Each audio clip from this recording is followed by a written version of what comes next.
Hello, welcome to B2B Revenue Leaders. I'm your host, Dustin. This episode is brought to you by Testimonial Hero.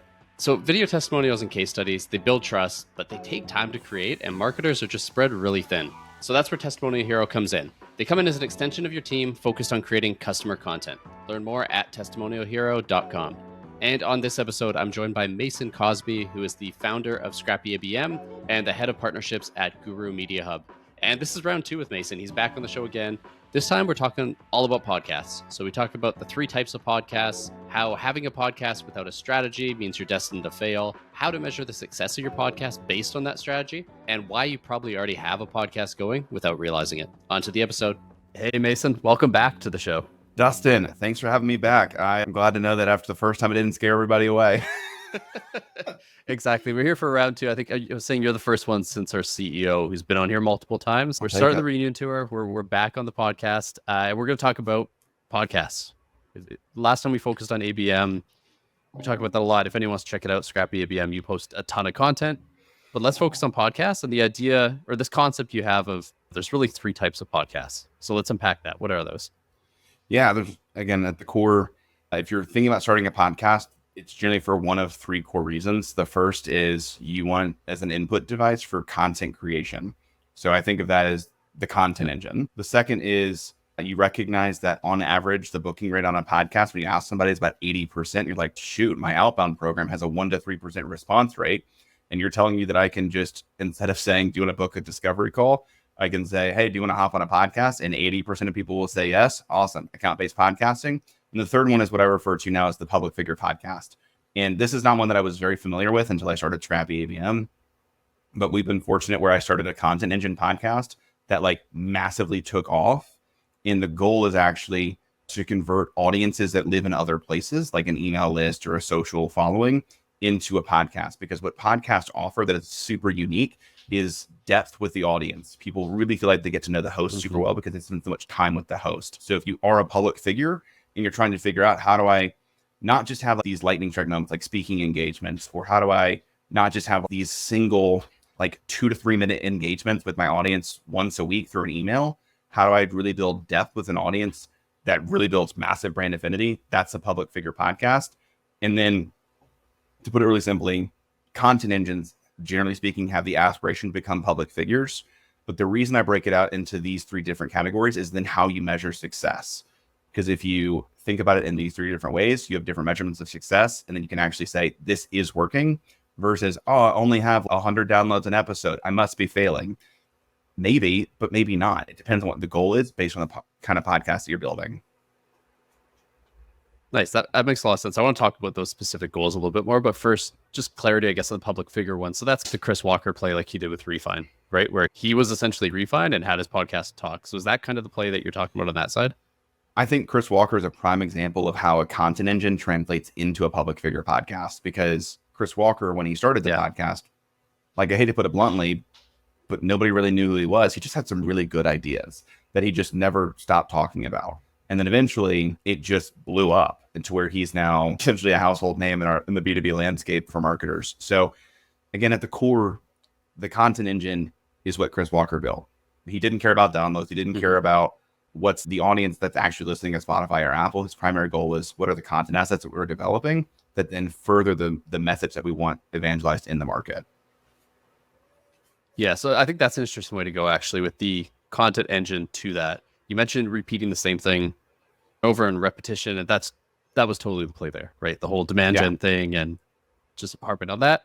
Yeah, dark social, all the buzzwords that everyone caught on to. I'm curious then on when you have a content engine, when you're not a host doing solo episodes, how do you think through having guests on to speak? Because guests have their own topic. So do you focus on a niche, a particular topic? Do you spread it broadly? How do you think through that? Yeah, it's a great question. The first podcast that I built was called The Marketing Ladder, and that was largely a content engine in its nature. And I was actually in this conversation with a potential client yesterday of the difference between thought leadership and thought leadership curation.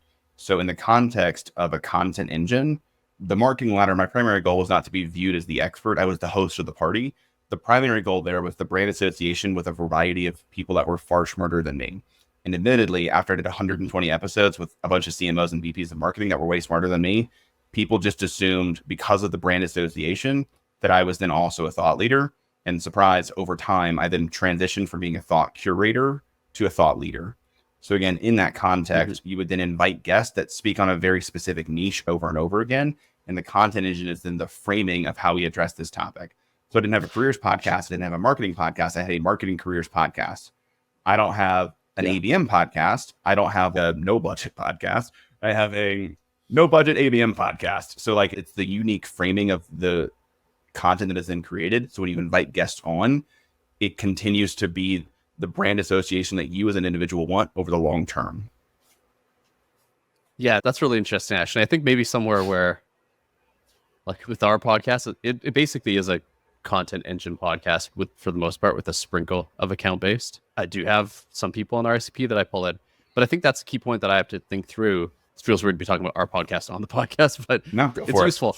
Yeah, it's niching down a bit because I find it's really easy to get great guests on a variety of topics, but that niching down and being known for a thing, I think, is a key point if you ever want to make that transition and not just be a curator. Yeah. And the other thought on that front, which you just alluded to, is like on my podcast too, I do invite guests on that are either customers or are like in pipeline accounts. And the goal is to build the relationship, to get the renewal, to do whatever. There is a component there on specific episodes, but the whole of the show is about the content that's created. And again, where I measure success are on assets created and reach overall. And what's been super fun, admittedly, it's something that I struggle with, of when you make a new friend and you see their car for the first time and then you see their car everywhere. Like a part of me is starting to see Scrappy ABM used more often. And I'm like, is it used more often because like I'm evangelizing a new idea and a concept, or am I just now seeing it for the first time because I built a company around the concept? All that to say, my goal is what's the reach and how do I start to see Scrappy ABM as an idea show up more and more? And if I happen to close a guest or two because we built a great relationship, awesome. But that's not the goal in my current context. The goal is the evangelism, it's the content, and then measuring success based on reach and assets created. Yeah, and 2 points there. One is on the reach side, which I think is an important one to talk to. The other one is even for an account-based play, like you said, in pipeline, maybe net new ideal account you want to get into, you're not going into it thinking, I'm going to have this podcast and close this person. Because those suck to listen to and they suck to be guests on, and no one will want to be on those shows. So I think that's a key. So at its core then is every podcast have a content engine component, and they can either be a little more ABM geared or like individual, or what do you think? Yeah, it's a great question. That then gets into, again, there are a lot of podcasts that I've been on that do no post-production, that around like pulling clips, creating assets, sharing those things over. It's purely like, I wanted the interview and I'm going to distribute it through a Spotify, or like I'm just going to distribute it through YouTube.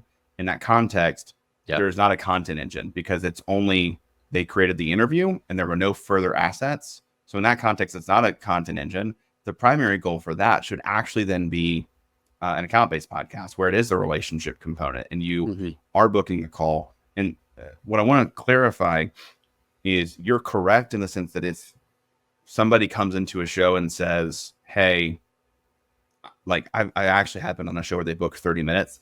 They did a 10-minute interview and then forced me to sit on a demo for 20 minutes. And I was so ticked. I was just so frustrated. They did no promotion around the show. It was a waste of my time. And what was even more frustrating is they did like a prep call, but the prep call was super clearly like a discovery to evaluate my pain points as it relates to their product. It was a waste of my life. I'm sorry, I get a little bit heated about it. So in that context, that is exactly what you're talking about. Don't do that. But that said, it is a viable option to build a podcast where, and I want to be super clear, this is not the best guest experience. It is selfish, and I know that. But at the core, 80% booking rate. Like, people will say yes, and you can build the relationship. And when the marketing ladder started, I did not have a content engine. I actually did invite our target accounts onto a show where the intent was to build the relationship. I didn't run a discovery process. But I just wanted to make friends. And I hate to put it that bluntly, but I wanted to be friends with my target accounts. So like the promotion was garbage, but people enjoyed being on the show. They enjoyed the relationship they built. And I just kept in contact. And then over the next 12 months, we closed $1 million out of the show. But it was never a discovery process. It was, I care about you as a person. That's why I invited you on the show. I'd love to hear your story. And out of that, we then became friends. And when they needed help, I was the first person they thought of. So that's what I want to delineate in an account-based podcast. It's not invite somebody on to pitch them. That's a stupid waste of everybody's life and time. It is, though, how do I develop a relationship with my target accounts and make them look amazing and make them the hero of the story and really help them? And if nobody listens, that's also okay. Because the primary goal was not listenership. The primary goal is relationship building. Yeah, I think that's a really key point there of don't look at a podcast success as just podcast views, because most of them are not going to be very good. Maybe if you have excellent promotion and you get lucky and you get a lot of reviews and it's something niche, maybe you'll spin it up and get thousands of views every episode. Most podcasts don't. Like the bulk of our traffic or viewership is actually YouTube shorts and LinkedIn clips and distributing those niche parts that bring people to the longer podcasts. But I'm not going to get like 10,000 listens an episode, and that's okay. It feeds my content engine. So is that a mistake you see a lot where people do a podcast for, I don't know, 3 months, get 10 views an episode and say, this is stupid, I'm not going to do it anymore? Most of the time they do. I'm not going to name names, but there was a fairly large organization that launched a podcast. I gotta be honest, they had some really killer guests for their first episode. But the way that they launched it is they said, we are going to launch this show and we're going to do one episode and we're going to look to get 10,000 downloads on the first episode. And we're not going to produce anything else until we get 10,000 downloads on the first episode. And the top 1% of podcasts in the world get an average of 5,000 downloads on the episode in the first 7 days. So they, on their first episode, wanted to get twice what the top 1% of podcasts get in the world in a 7-day time frame. So it's either something like that, to be entirely honest, of like just a completely unrealistic expectation. Because the other thing, sorry to get really nerdy, multiply the number of downloads that you get by 3 to 5 in order to get your actual listenership. So what they were saying is we want 30 to 50,000 people to listen to our podcast before we produce a second episode. And maybe you can get away with that. I can't. Most people can't. So it's that side of an unrealistic expectation on the front end that then is destined the podcast to fail. And then the second is just, again, like 90% of podcasts don't get past episode 3 because they literally just don't recognize how much time it takes to truly do it well. So it's the measurement piece. And again, that's why I'm so focused on, if you can think about it in these 3 buckets, you measure success differently. And it's actually very rarely downloads early on, unless you're a public figure podcast, because the purpose of the public figure podcast is to take casual consumers and turn them into raving fans through content depth that is accomplished through a podcast. But we are currently actively running 12 shows. We have 2 that we would frame up as a public figure podcast. All of the others are either a content engine or an account-based podcast. And of the 12, honestly, I don't even think that's representative of how many podcasts should be public figure podcasts. It's just a weird, because we're only running 12 shows. Like our sample size is not large enough. In the grand scheme of things, most people should be running a content engine. If you have a clear playbook around how to convert the guests, you should be running an account-based podcast.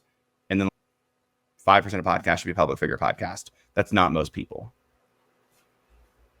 Yeah, no, absolutely. I think the other point there with measurement too is people just get hung up on it a little bit too much in general, right? Measuring the success of a podcast is incredibly nebulous, because I've had things where someone closed and then I realized after the fact, I'm on a call with them and I was listening to these podcast episodes you did 6 months ago, and that's how I became aware, and I had no idea. It's like this weird thing that builds over time. So don't know if there's a question or even an answer here, but just get your thoughts on that. Like, how do you actually measure it, or is that not the point? Especially depending on how you structure it. I think this is easier in smaller organizations. Like for me personally, again, we generate all of our revenue through LinkedIn, podcasts, and events. That's it. And we'll be $1 million business this year, which is great. But at the core, people discover me through LinkedIn. So that's our discoverability channel, or they discover me at an event. They then go to the podcast to get depth. And what we found is that our podcast is actually a massive pipeline acceleration channel, because somebody will say, I have a question, and I'll say, awesome. here's a 15-minute podcast episode that directly answers all of your questions on this topic. Because we're doing both thought leadership content in some of our solo episodes because it's a content engine. And it's just like, here's a topic that we address all the time. So like we have a 4D framework for all of our ABM programs. I did an episode on that. I did an episode on why all ABM programs fail. I did an episode on then how do you build an account progression model, like very thought leadership type content. So that's one thing that we do. But then the other thing that we do is use case content. So I invite guests to talk through how they built ABM programs and their specific use cases. And I engage with that guest and I say one of two things. I either say, because sometimes the guests are actually customers and their use cases that they're talking through are things that we helped them build, which is awesome. Or it's, we didn't build this program, but we know how to build this program. And this is a conversation that walks through exactly how I know. Or the other thing is, prime example, I will take this podcast episode and I will repurpose this and put it on my podcast every single time. That's what I do. So I have a lot of episodes on my show in which I'm being interviewed as the expert and I can send them those episodes. And I've seen that overcome objections. I had somebody that it was actually really funny. We were supposed to have a final call and they said, after we really thought about it, we just don't think right now is the right time for us to move forward for all of these reasons. And it was a marketing agency that wanted to build a marketing program. I hear what you're saying. Here's an episode that I did on exactly how I overcame all of those things when I was in your shoes 3 years ago. And these were the results. There's like a 1-for-1 program that was use case level content. I don't get that lucky every time, but I sent them that and they're like, we want to have the call today. And they closed the same day. So that was one download technically, but it was a $40,000 deal. So I count this as a win. So again, in the context, it's hard to measure, but it's how do we then use the podcast as a sales enablement tool? And if you then build programming, sorry, we're now talking about how podcast intersects into ABM, but if you build content and episodes that actually directly address the questions that your customers are asking in pipeline, and you make that into content, you now have created a sales enablement tool that equips your sellers to actually overcome objections. And that could be a measurement of success. Is this a pipeline acceleration tool or not? So again, at the core, this is where we go back into the three. What's the purpose? How to measure success? If you can answer those two things, you can then continue with the podcast for a really long time. If you can't fit into one of those three buckets, then I would question if you have a well thought out strategy, or if you're doing what a lot of B2B companies do, and forgive me for being so blunt, we're launching a podcast because that's what everybody else is doing. And if that's your motivation, it will fail almost immediately, and you should stop wasting your time. Yeah, so no podcast for podcast's sake, which I think is fair, right? Like, I do think it's a valuable channel. But one thing you pointed out that I want to highlight there is it's like basic content marketing principles that people would apply to everything else that they don't apply to podcasts. So have objection handling type video. We do that for testimonials. I haven't thought to do that for a podcast. So I think that's like such a simple thing for people to take away. Yeah, again, it's what Marcus Sheridan said, and they ask you answer. That was SEO strategy and blog content that like made him famous in the HubSpot space. Take the same principle and just do it in your podcast. Like it's literally the perfect format for a they ask you answer type approach. And we're just not doing it. We're just focused on, what are like, again, sorry to put it this bluntly, but let's invite a guest on. Let's let them control the narrative of what they want to share and then just be the platform. That can work. But again, that's thought curation, not thought leadership. And what's been really funny is, maybe not funny, so sorry for being so blunt and brazen, but I've had a lot of people come inbound that are like, we want to build a thought leadership podcast. And we're in like this really technical space, and we're going to have our product marketing manager or like our content marketing manager be the host of the show that's a thought leadership podcast. I'm like, they're not a thought leader. And I hate to put it that bluntly, but like they're a content marketing manager. They're good at making content, but they're not an expert in like HR tech. You should have your chief HR officer be the host of the show if you want it to be a thought leadership podcast. Or you can have it be a thought curation podcast, which you're curating thought leadership that then creates content that then gets you the brand association. Both are fine, but don't think that it will be this massive thought leadership program, because you're not producing any leading thoughts. You're creating leading thoughts. It's a totally different strategy. Both can work. It's just recognizing what you're doing and then measuring success appropriately. Let me frame that.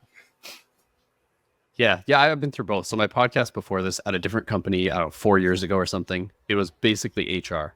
I have never in my life been in HR. So I was talking to people who knew a hell of a lot more than I did. I could ask questions, I could do my research, but I just didn't want to say anything original that sounded stupid because I don't know the space. Whereas here, I'm a marketer talking to marketers, and there's a bit of, I think it just rubs off. Like I can inject my point of view more confidently. So I think that's a key point. Have your SME interview other SMEs, which sounds simple, but for an engineering company, they're probably afraid of putting their like senior engineer on the call. Yeah. So is that your recommendation as well? Like figure out like who an actual thought leader can be, and even if they don't have a content podcast background, like that's okay. Again, at the core, the podcast will naturally be better when you have subject matter expert talking to subject matter expert. The other thing, though, and this is something that going back to Chris Walker, he referenced when he was in the med tech space. He would interview doctors as a marketer, but he wasn't framing himself as a thought leader in the space. He was doing it primarily as customer research and relationship building, and like to create really great content. So when he would pull clips, he didn't include himself in the clip. He just clipped the doctor that was talking about their product, which is awesome. So like the answer is back to what's the goal. So if it's a content engine, then again, content engine is we want to produce great assets. Maybe a sub goal is we want to build our thought leadership as a company. If you want to build your thought leadership as a company, have an original thought leader. If you want to have great content and you want to be a thought curator, you just want to be a part of the conversation and you're okay to be the host of the party and it's not original thought leadership, that's okay. That's a viable strategy. But don't then measure the success of your program on whether or not people view you as a thought leader, because they won't. They'll view you as a great source for interesting information, but it's not original content. So again, in the context, sorry, I just get really passionate about this, but like in the context of a content engine, it's okay to not have an SME, but don't expect that you're going to build a thought leader out of a content marketing manager in the HR tech space. It's just not going to work.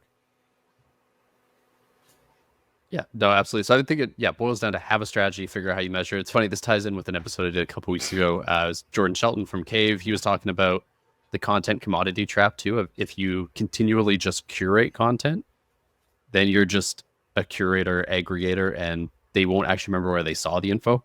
They'll just remember, hey, I saw this cool info. So I think that's a key point. We talked a lot about podcasts. I think one thing that you mentioned that I thought was really smart and I skipped over, which I want to bring up to our customers who might have a podcast, is that repurposing your episodes like this on your podcast. Because doing solo episodes is terrifying for a lot of podcasters, myself included. It's weird doing a solo episode. So I think that's a take that and steal it idea that I just wanted to call out real quick. Yeah. Again, it's for me, I used to hate solo episodes because I only did one solo episode ever before. And this was like 4 podcasts back where I was more the producer, and both our hosts were like, oh, we're too busy to do an episode this week. And I was like, what do you mean? And it was like a live stream show. So they just bounced. So I had 15 minutes to come up with something to talk about. And it was horrible because of course it was horrible. I didn't know what I was talking about.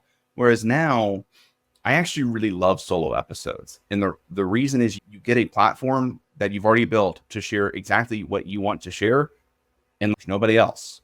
So like you control the entire narrative from beginning to end. So if there's, I recommend solo episodes being like 12 minutes or less. Like you talk about one topic, you make it really short, you make it really sweet, you hit 2 to 3 points, you wrap it up, you get out. And if you can do it in that way, it does feel less intimidating. And the other side of this is for inevitably growing a show. As you likely see, like what I'm finding is the best way to grow a show, unsurprisingly, is to release more episodes. If you can release more content that people like more frequently than other shows, you will have a show that grows. Crazy idea. Solo episodes are a great way to do that because I sit down with one of our hosts. His name is Daniel Disney. He is a machine. We sit down for 2 hours. He cranks out 8 episodes. So like we're done for 2 months with solo episodes. And then we do guest interviews, the other episode every week. And he releases 2 episodes a week. So if you can start to get comfortable with it, I actually think solo episodes are one of the best ways to inevitably build great thought leadership because it's exactly what you wanted it to be said. So that's my soapbox on why solo episodes are something that I'm now actually getting into practice in. I do an 1.5-hour recording session every Friday so I can get my thoughts out. Yeah, you convinced me. So you sold me on that. You're passionate about. We haven't done as many solo episodes, but I realize it's something we need to do. We do courses as a separate content machine where it like a solo episode, but it's less off the cuff. And it's funny, you mentioned having a shorter episode to put out. I think it was the Sales Hacker podcast maybe back in the day where that's what they did as well. On Fridays, like it was a 5-minute, I'm going to pontificate on a topic. Those are actually my favorite episodes from that podcast. Right? Yeah. So, yeah. So you sold me on that idea. We talked all about podcasts on podcasts. Anything you want to get in at the end to wrap this up and tie it all together? The only thing that I would add, and you actually just alluded to it, and it was interesting. I was talking with somebody yesterday that was like, we really want to launch this podcast. We just don't really have the time, and we want to like figure out what we're doing. I'm like, okay, that's great. What content are you currently creating? They're like, we do this every single week. I'm like, wait, what? They're like, yeah, we invite a different thought leader every single week to talk on a topic, and we prepare a deck, and it's a huge lift, and that's why we're where we can't produce a podcast as well. Just freaking pull the audio. Like, just pull the audio and upload it. What do you mean? Like, so there's a high likelihood you actually already are sitting on a podcast. You just don't know it. So if you really think through, especially with now everything being recorded through like a call recorder, you probably have a great podcast you're sitting on that if you just really thought through, how do I go create a Buzzsprout or a Spreaker or a Captivate account and pay $20 a month and then just press upload? Great, you got a podcast. Like maybe if I bought a $12 a month subscription to Descript, which makes editing really easy and I can very simply pull clips, cool, maybe I have some clips. Like starting a podcast isn't that hard. And I like to do it super well. And I want to be super clear. And for anybody that's watching this, I want you to understand the first episode that I did on a podcast was my laptop webcam and my laptop microphone. This has been built out over 4 years of reinvesting and a lot of asking for Christmas gifts from my wife. That's it. Like, didn't start here. Yeah. So you can start, freaking iPhone will connect to your laptop now as a microphone. It's actually a pretty good microphone. So anyway, you can get started really easily. You can repurpose the existing content that you have. Or the other thing is people think about repurposing is just like ripping and uploading it. Dustin, if you are already creating courses, just do the course. Just upload the course to the podcast and that's an episode. So like you probably have a lot more content than you're thinking about. You just have to upload it to freaking Apple and Spotify to get access to a new channel that will make raving fans. So anyway, that's my soapbox. I think that's an awesome way to wrap it up and pretty obvious. Yeah, I should probably take my course and put it up there. It's an easy solo. So at least I got something great out of this episode. I hope our listeners did. Mason, really appreciate you coming back. This is round 2. I'll hit you up next year maybe for round 3 and we'll figure out. Let's do it. Where we're at there. If our listeners do want to, you share a lot of info for free. So if our listeners want to connect, learn more, where should they do that? Yeah, LinkedIn is, again, like I said, where I post a lot, probably too much if I'm being honest. And it's a lot of just really simple tactical advice and also then photos of my daughter. I do claim that I'm the intersection of account-based marketing and babies. So if that's your vibe, that's what I do. Additionally, I do have a podcast called Scrappy ABM. If you Google Scrappy ABM, my dumb face should show up everywhere.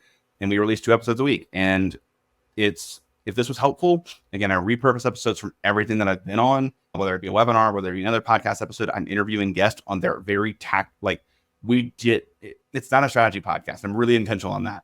It's a tactics podcast. The 10-foot level. How do you go build stuff that you could do not today? Because everybody claims like, oh, you do listen to this and build it today, but you can build it in 30 to 45 days, which is, I think, realistic and helpful.